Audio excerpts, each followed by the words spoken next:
Hey, what's going on? I'm just here in my garage. No, actually it's Saturday. I'm just getting ready to clean this disaster. It's time to reorganize everything here. But I was just thinking today about the first dollar I made online ever. And more importantly, what I learned about making money online from that experience. So some of you may have heard this story before.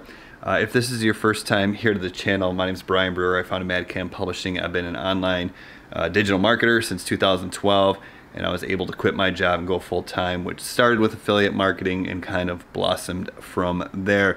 But getting back to the first dollar that I ever made online, it was crazy. But what's more important is not the how, but the what, the lesson that came from it. And that's what I'm going to share with you in this video today. And this lesson that I learned, really I've applied to my affiliate marketing portion of the business, and really just the audience building portion of my business, which really is the business since that day. I've modified, I've adapted, and I've gone after better traffic sources, but the principles still remain the same. And once you understand this, once you figure out how you can apply this in your life, you know, things can start to happen here. So this is back in 2012. I was like, I got to figure out a way to make money online. You know, I had a brand new baby.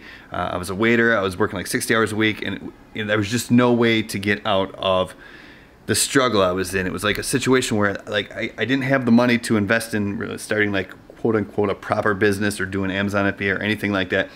But I didn't have the time to really go out there and earn any more additional money. I was really stuck. I couldn't scale. And so what I had to do is I had to figure out a way to generate money essentially for free out of thin air. So I did start doing a lot of research on Google. This was long before there was as much information as there is on YouTube. But I came across this post, and it really introduced me to the idea of affiliate marketing and promoting digital products. And the digital product marketplace I'm talking about here is ClickBank. And ClickBank still is a very viable place to find affiliate products, and it's great for beginners, and it's great for beginners for two reasons. First of all, digital products, when you're promoting digital products as an affiliate, okay, meaning somebody else created the product, you promote this product, and they pay you a commission when you refer a sale to this product, the commissions are going to be much higher. In the beginning, you're not going to have the high volume traffic that you need to make a decent income of low commissions. What I mean by that is right now I have a huge audience, thousands and thousands and thousands of views a day across multiple platforms. So I can promote a product that I believe in that pays me $7 in commission, but if 1,000 people buy that product, that's $7,000. Okay, that's not going to happen for you in the beginning. So what you want to do is you want to focus on higher ticket items. Commissions, affiliate products that pay you $20, $30, $40, $50 per sale. That way, if you string a couple of those together, you string two of those together a day, 2 sales a day that make you $50.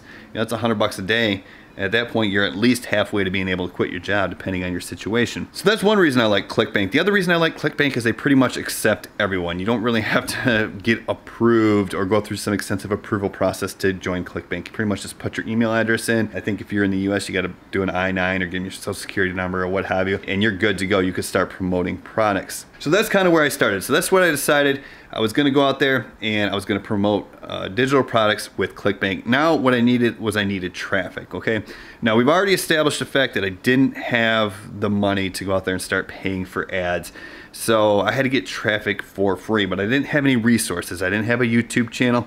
I didn't have a blog. I didn't have really anything of value, and I had very little knowledge. So I started thinking, and I was like, okay, here's what I need to do. I need to go to a place where I can access traffic, people. And so at the time, Craigslist was really popular. It's still around today, but Craigslist was pretty popular back in 2012. So I started looking for opportunities there because I knew it was a place where traffic already existed. And that's a key important point when you're just getting started. You don't have an audience in the beginning. So like if you start a brand new YouTube channel, say for instance, and you don't have any audience, you don't have anybody who's subscribed to your channel, no one knows about you, you have no authority, you have no social media platforms, where you can promote your new YouTube channel, then you're kind of stuck there. You're out there on the middle of an island in the middle of the ocean, and if someone's going to come and find you, it's going to be kind of by luck. They're just going to stumble across you.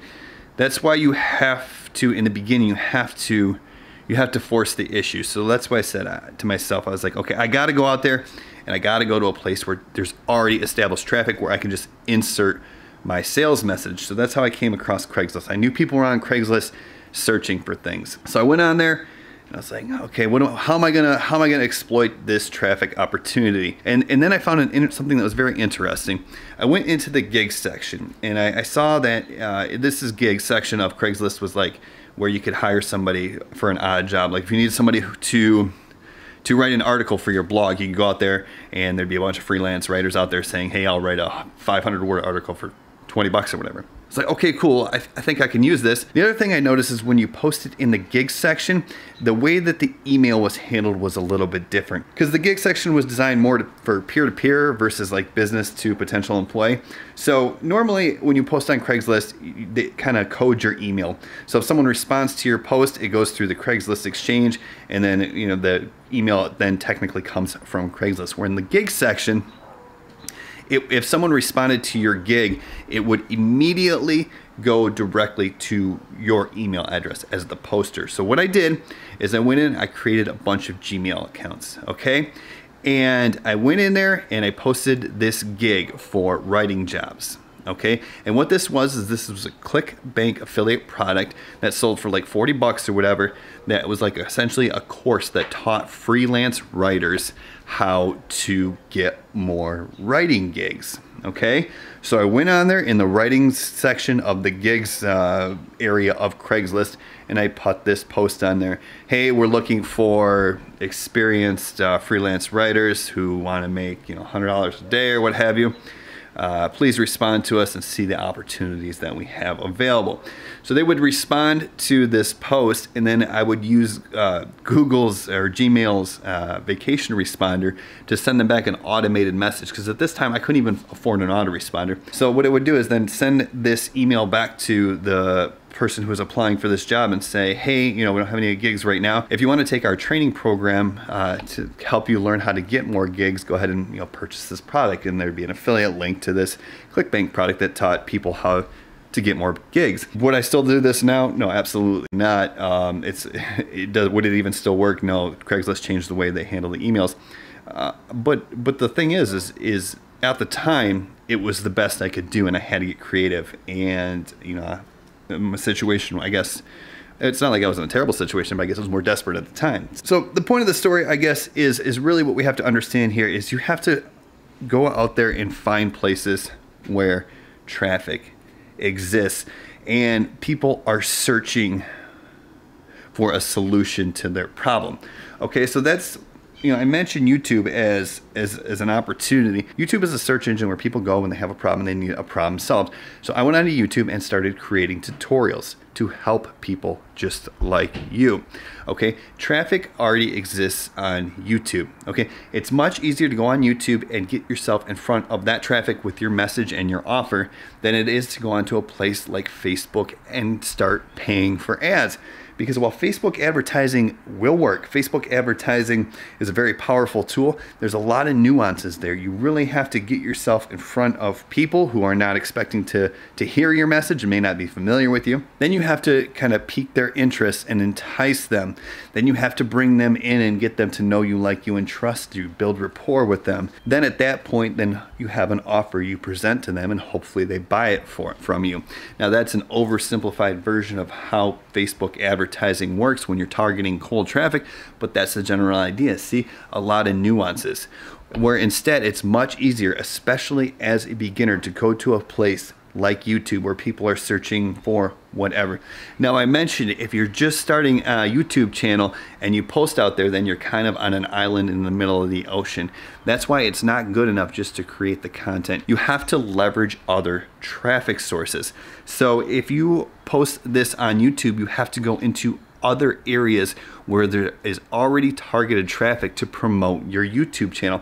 See, this is the key component, guys. This is how it works. You have to leverage as many of these existing traffic places as possible to promote your brand, to jumpstart the channel. And if you continuously provide value and create consistent content, eventually the YouTube algorithms will take over and they will try to help you find your audience and your audience find you. But it's a game. This is marketing. You have to promote yourself. That's the thing though. That's what you gotta think about. You gotta think about going into places where traffic already exists and positioning yourself in front of that traffic if you want to be successful in the beginning, when you don't have an audience, when you don't have any authority. Then after you get the ball rolling, that's when you can consider things like conversion optimization and building out your back end funnel. Right now, you have to start building your audience. You have to get yourself in front of targeted traffic in places that it already exists.